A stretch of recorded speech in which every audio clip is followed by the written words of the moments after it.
Bonjour messieurs, dames. Aujourd'hui, on va parler d'un concept qui peut vous aider, je pense, dans vos projets futurs. On va parler d'un concept qui s'appelle l'aide. L'aide, peut-être quand on regarde de plus près, c'est le fait d'assister quelqu'un, de lui apporter un soutien, dans le but de quoi? Si on analyse plus profondément, on découvre qu'en fait l'aide est là pour aider quelque chose ou quelqu'un à mieux survivre. Un concept qui est très intéressant, la survie. C'est quoi la survie? On peut dire que la survie est définie comme persister dans le temps en tant que matière et énergie. Persister dans le temps en tant que matière et énergie. Ça veut dire que les formes de vie, ou toute chose autour de vous, si vous regardez bien, cherchent à survivre. L'injonction à survivre est quelque chose qui est, on peut dire, inné dans chaque forme de vie. Si vous regardez dans le monde animal, euh, la maman des ours qui va défendre ses petits face à un grizzly qui fait presque 2 fois son poids, elle fait quoi? Parce qu'elle risque sa vie. En fait, elle prend une décision de aider ses petits à persister dans le temps en tant que matière et énergie, grandir. Cette impulsion est très puissante jusqu'au point où vous pouvez voir dans le monde animal, par exemple, des moments d'héroïsme. Chez les animaux, ils n'ont pas de mots. Le mot est défini comme un grognement en étymologie. Les mots n'expliquent pas tout. Les mots pointent vers des réalités. Il faut rester modeste et ne pas dire qu'on sait tout en utilisant de consonnes et de voyelles et des mots, qu'à la base ce sont des grognements qu'on a codés par la suite. Ce que je voulais vous dire, c'est que la survie et l'aide sont liés étroitement. En réalité, une des raisons majeures qu'un individu rencontre des problèmes, c'est souvent parce qu'il ne comprend pas le concept de la survie. Regardez bien autour de vous et cherchez quelque chose qui n'est pas là pour aider quelque chose. Si vous êtes assis sur un fauteuil, quelqu'un l'a construit pour vous aider à vous asseoir. Il y avait quand même l'intention d'aide derrière ce fauteuil qui a été conçu. Si vous allez dans une grande surface, vous voyez que quelqu'un a mis les fruits et les légumes dans les rayons, le pain. Il y a quelqu'un qui s'est levé le matin.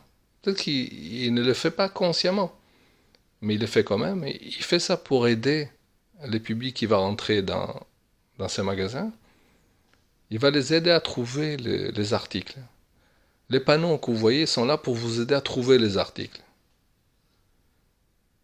Quand vous regardez plus profondément au niveau de l'individu, vous voyez qu'un individu, par exemple, respire.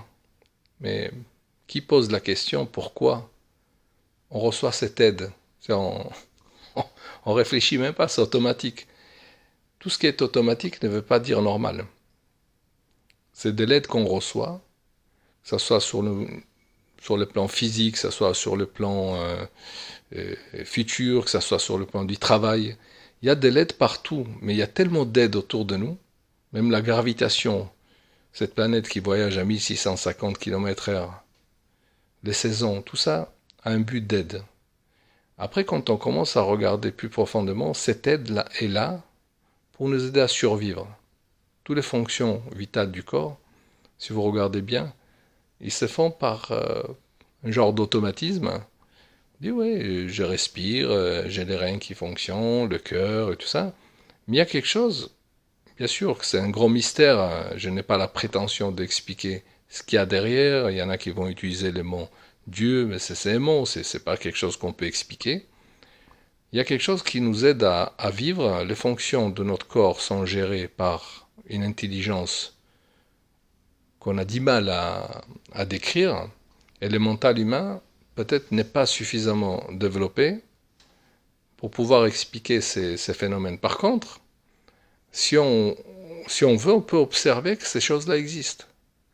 C'est-à-dire que vous sortez dans la nature, vous voyez que les arbres sont là pour nous permettre de respirer en réalité par la photosynthèse, l'oxygène.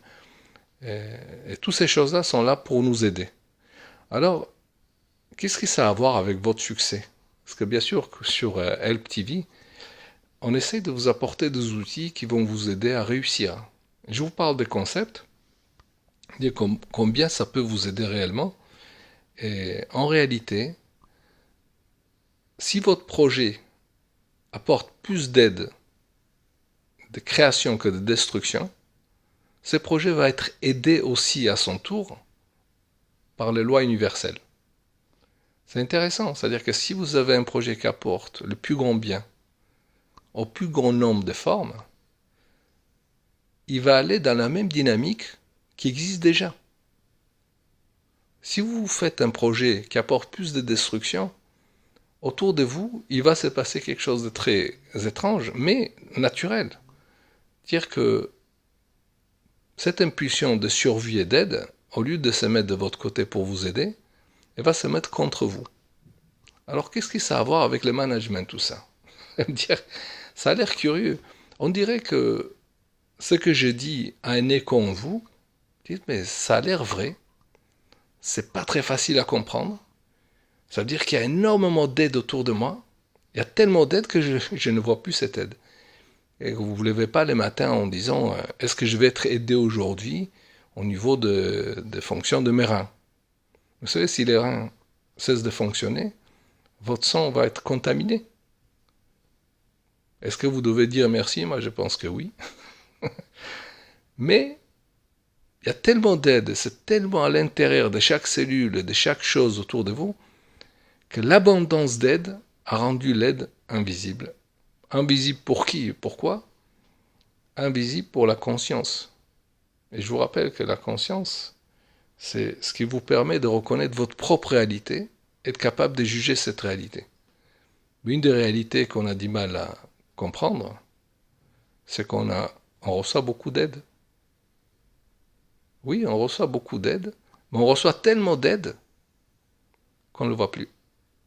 On reçoit une quantité d'aide tellement importante que ça nous submerge le mental. Le mental humain, c'est un outil, c'est pas un fin en soi.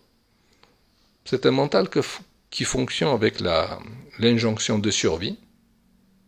Oui, je parle de l'aide, mais je glisse sur d'autres sujets qui sont connexes, mais bien sûr, il faut le développer. C'est-à-dire que votre mental est un outil qui permet d'avoir des solutions qui sont relatives à la survie, persister dans le temps en tant que matière et énergie. Donc vous êtes là, vous recevez énormément d'aide autour de vous, vous êtes assez décontracté par rapport à des sujets d'aide qui sont extrêmement importants, comme la fonction de votre corps. Par contre, vous stressez à chaque fois que votre mental vous présente de simulations, je veux dire, de dangers inexistants. Hein. Attention, vous stressez beaucoup pour des choses qui ne sont pas là dans le temps présent. Vous stressez, dites, qu'est-ce qui va m'arriver si je perds mon emploi? En attendant, vous recevez 1 milliard de paramètres d'aide de tout l'univers qui vous permet de survivre. Par contre, une lettre avec une mauvaise nouvelle peut vous faire réfléchir pendant 2-3 semaines. Vous n'allez pas dormir la nuit, fabriquer de l'adrénaline avec votre glande surrénale, et se demander si vous n'allez pas finir clochard quelque part. Vous avez déjà tous les phénomènes physiologiques et mentaux de quelqu'un qui a tout perdu. Et pourtant, vous êtes assis dans une villa ou un appartement, vous avez votre paye, vous avez peut-être 2 ans de chômage en cas où vous perdez votre emploi, mais ça ne change pas parce que votre mental vous envoie l'image de perte. Vous allez tout perdre. Donc, vous vivez dans le moment présent des choses qui ne sont pas là.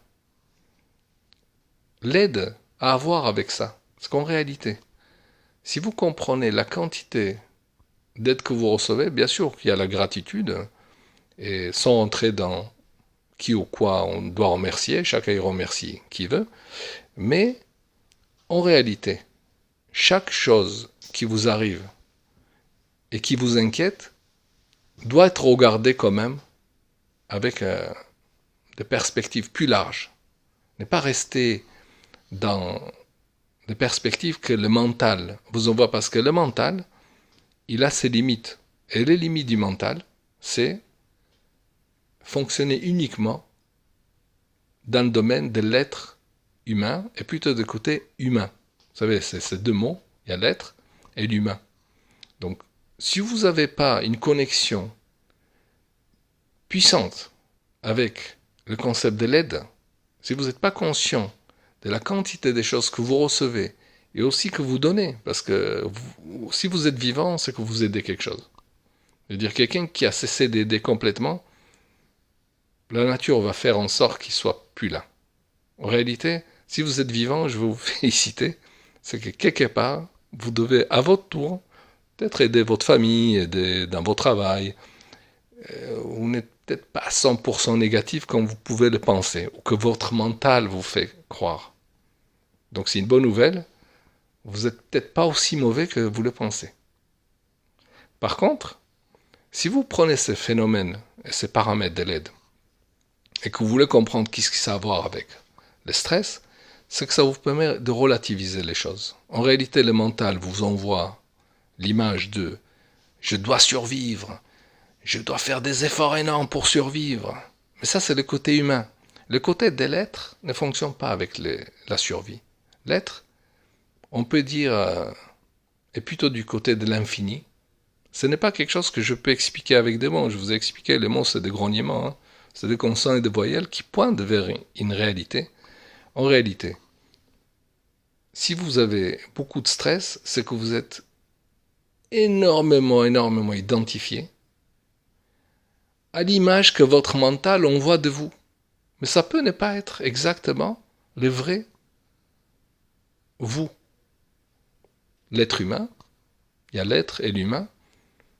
Normalement, vous êtes à 99% l'être, 1% l'humain. En fait, ce qui s'est passé, qui a accéléré le stress, c'est que les gens s'identifient énormément à leur image, à leur éducation, à leur titre. Je suis ingénieur, je suis médecin, je suis avocat.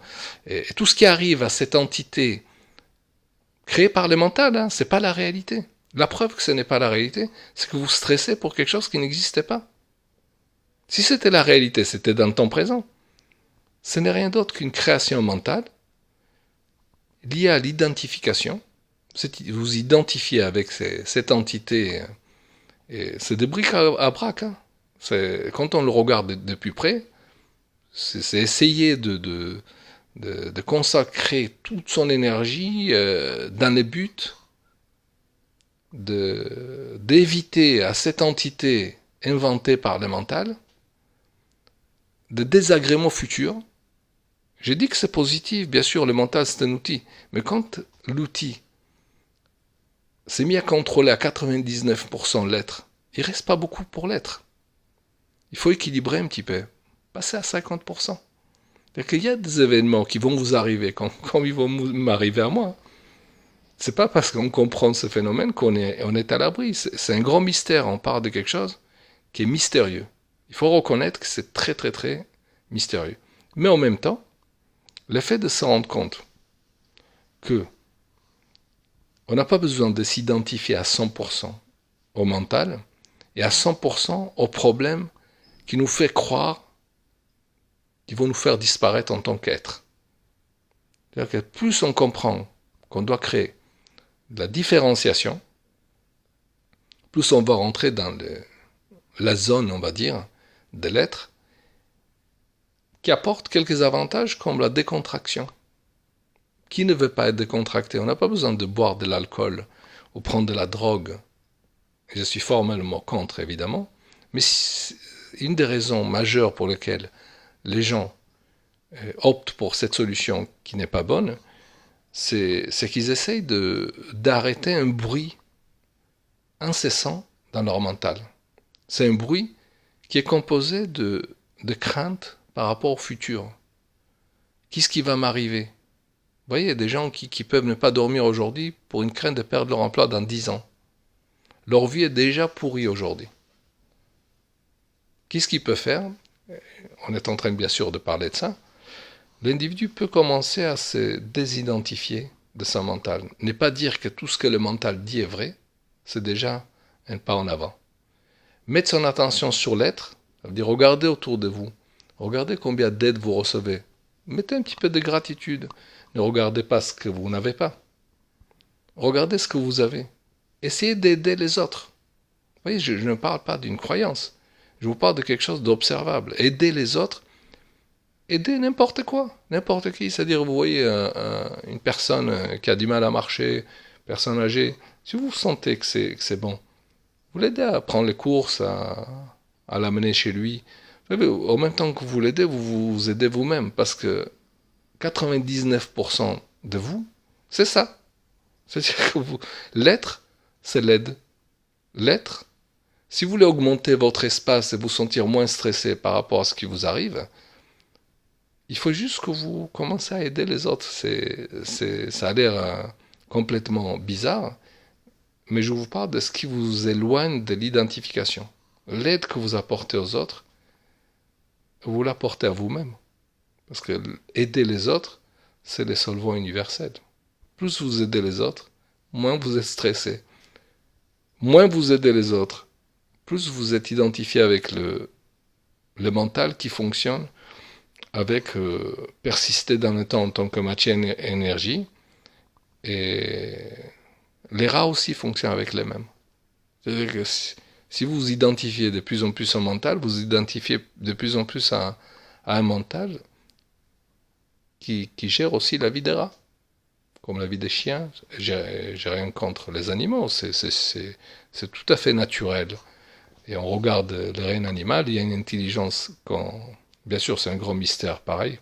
On n'arrive pas à comprendre l'étendue de ces mystères, mais l'être humain a quelque chose en lui qu'on ne trouve pas forcément dans le règne animal, c'est la capacité à rentrer dans le côté qui crée plus d'espace, ce qu'on appelle l'être. Voilà, j'espère, bien sûr, à travers ces mini-séminaires qu'on essaie de faire courts mais un petit peu concentrés, apporter de l'aide à toute personne qui regarde cette vidéo et les autres vidéos, dans le but de rendre votre parcours de la vie de tous les jours, parcours professionnel, un petit peu moins stressant. Et le concept de l'aide est un concept essentiel, bien sûr que je l'ai utilisé dans la création du test SA, et on rentrera plus dans des détails, je pense, dans des conférences futures. Il y a des outils qui permettent, bien sûr, de voir dans quel état l'individu se trouve face à la vie de tous les jours, à sa vie professionnelle. Et l'essentiel aujourd'hui, c'est de vous apporter des éclaircissements sur un des paramètres qui réagit le plus sur votre bien-être, c'est le paramètre de l'aide et l'état dans lequel vous traitez le domaine de l'aide dans la vie de tous les jours. Merci pour votre écoute.